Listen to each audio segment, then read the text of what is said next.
Olá, vamos a mais uma aula da série Circuitos Elétricos. Hoje vamos trabalhar os atalhos permitidos quando aplicamos a transformada de Laplace em circuitos R, L e C. Eu sou o professor Ângelo Márcio de Paula, mestre em tecnologia, professor universitário, especialista em desenvolvimento de sistemas e engenheiro eletricista. Boa aula! O diagrama apresentado é uma solução típica quando aplicamos transformada de Laplace em uma equação diferencial ordinária. O circuito elétrico RLC é uma tradução física e elétrica de uma equação diferencial. Nós vamos aplicar a transformada de Laplace diretamente nos componentes e encontrar um diagrama de impedâncias. Através desse diagrama, aplicaremos a lei de Ohm e vamos encontrar a solução da equação algébrica e a solução da equação diferencial. É muito importante conhecer o comportamento no domínio do tempo do resistor, capacitor e indutor, para posteriormente aplicar a transformada de Laplace através das tabelas já conhecidas. O resistor no domínio do tempo tem o seu comportamento regido pela lei de Ohm. V é igual a RI. Vamos aplicar a Laplace em V, R é constante, e a Laplace em I. A transformada de Laplace de V, Vzinho, será igual ao V com a letra maiúscula. Vamos chamar de Vzão. Assim como no I, no tempo, que é o Izinho, vai virar Izão. Então, a transformada de Laplace será V que é igual a R vezes I, e pode ser traduzido com o mesmo circuito, ao invés de chamarmos I de T, vamos chamar de Izão de S. Ao invés de termos V de T, teremos Vzão de S. Esse é muito simples, porque não muda nada, só mudou a nomenclatura das variáveis. Vamos agora ao indutor. O comportamento do indutor, no domínio do tempo, diz que a tensão aplicada no indutor será igual à sua indutância multiplicado pela derivada da corrente. Então vamos aplicar a transformada de Laplace em V e a transformada de Laplace na derivada da corrente. Teremos que utilizar a nossa tabela já conhecida, onde F' de T será igual a S, que multiplica Fzão de S menos Fzinho de zero. Esse Fzinho de zero é a condição inicial. Portanto, Laplace de Vzinho será igual a Vzão de S. E o Laplace da derivada será igual a L, que multiplica S, Izão de S, menos I de zero, que é a condição inicial. Podemos traduzir essa equação com o seguinte circuito. A indutância L virou uma impedância SL, passando por ela uma corrente de S, obtendo uma tensão V de S. Aquela condição inicial multiplicado pela indutância fornecerá uma fonte de tensão em série com aquela de tensão direta em cima da bobina. Portanto, V de S será igual a S, que multiplica Li de S, menos Li de zero. O mesmo acontece com o capacitor. O capacitor tem a sua tensão com o seguinte comportamento. 1 sobre C integral de T mais V0, uma tensão inicial nesse capacitor. Vamos aplicar Laplace em V e na integral e na condição inicial.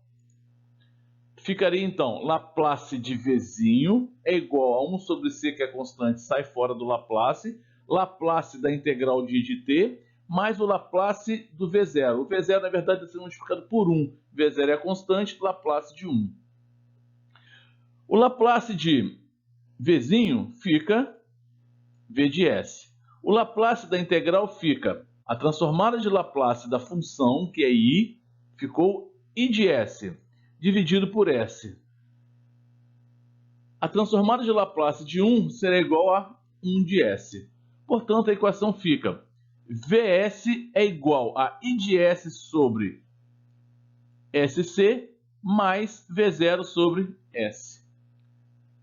Vamos traduzir essa equação em um circuito. Nós temos uma corrente I de S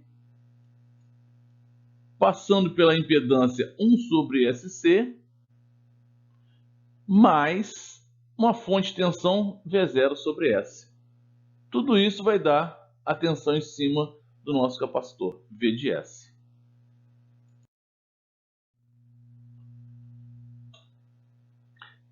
Todas as regras da lei de Ohm do domínio do tempo podem ser traduzidas para o domínio da frequência.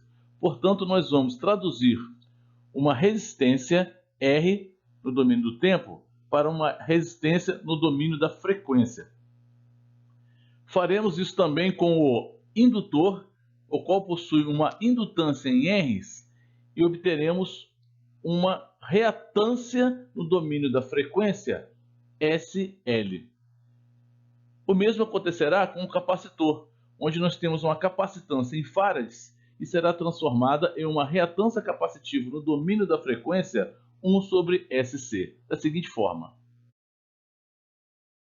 Uma resistência R terá uma resistência R no domínio da frequência. Uma indutância em R's no domínio do tempo terá uma reatância indutiva SL no domínio da frequência. Uma capacitância em farads no domínio do tempo terá uma reatância capacitiva 1 sobre SC no domínio da frequência. Dado o circuito a seguir,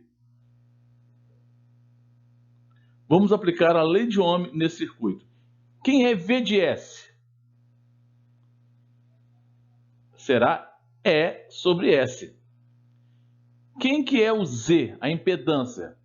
Vai ser o somatório da resistência R, da reatância indutiva no domínio da frequência SL, mais a reatância capacitiva no domínio da frequência 1 sobre SC. O somatório dessas resistências mais reatâncias será a nossa impedância. Portanto, a corrente ficará E sobre S ao quadrado vezes L mais SR mais 1 sobre C depois das devidas operações algébricas. Vamos ver um exemplo. Olhe para o circuito. Repare onde se encontra a nossa chave. Ela está na posição 1. Portanto, vamos ler aqui. No circuito, uma corrente I1 é estabelecida enquanto a chave está na posição 1. Ela é deslocada para a posição 2, introduzindo um capacitor com uma carga Q0. Então, nós temos aqui uma carga Q0 que será introduzida ao circuito nesse momento. Reparem só a posição da chave. Agora ele foi para a posição 2. O que aconteceu com o V1? Saiu do circuito. Determine o circuito no domínio da frequência e a equação geral da tensão pela lei das malhas. Não despreze nenhuma condição inicial. Está pedindo duas coisas. Primeiro, qual é o novo formato do circuito após a chave ir para a posição 2? Só que eu estou pedindo esse circuito no domínio da frequência. E acrescentando o exemplo também está solicitando a equação geral da tensão através da lei das malhas. Vamos em frente. Pela lei das malhas, e após a mudança na chave da posição 1 para a posição 2, temos V2 é igual a VR mais VL mais VC. Está aqui, ó, VR mais VL mais VC é igual a V2.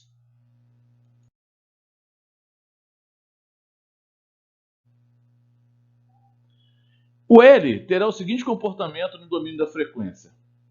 Uma corrente S passando por uma impedância SL, ou uma reatância indutiva no domínio da frequência SL.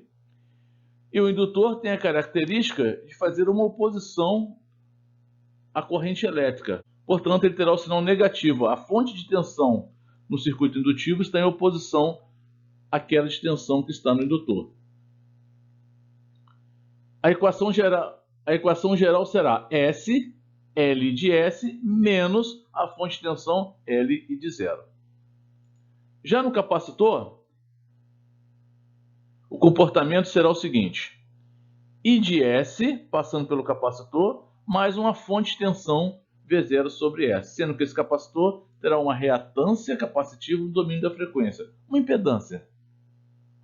A equação geral ficará da seguinte forma: V2 é igual a parcela do resistor, R de S, parcela da indutância, S, L I de S, menos L de zero, parcela do capacitor, I de S sobre SC, mais V0 sobre S. Nós não desprezamos nenhuma condição inicial. A condição inicial do indutor é dada por I de zero e a condição inicial do capacitor será dada por V de zero. Aqui está o circuito no domínio da frequência. Nós temos aqui a parcela do R, nós temos aqui a parcela do L, do indutor, e aqui a parcela do capacitor.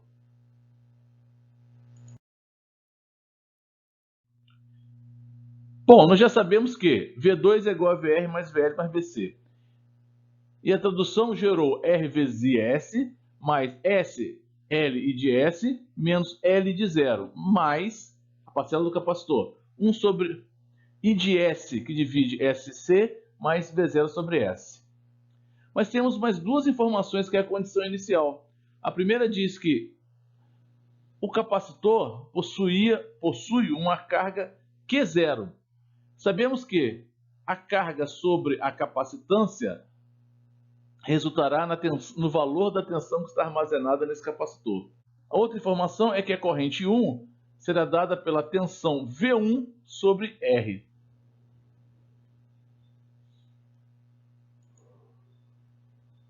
Vamos substituir esses valores na equação original, restando R vezes I de S mais S, L de S, menos L, que multiplica a condição inicial,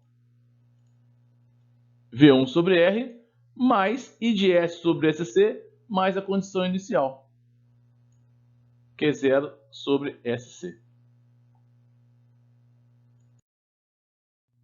O que foi aprendido nesse módulo? Existe um atalho que permite reescrever o circuito no domínio da frequência, que equivale a um resistor, que equivale a um indutor e que equivale a um capacitor, e assim aplicar a lei de Ohm diretamente no domínio da frequência.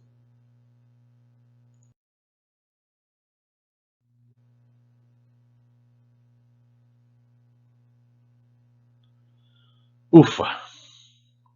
Bom, nesse módulo nós fizemos a teoria onde aplicamos um atalho nos componentes RLC para trabalhar diretamente no domínio da frequência.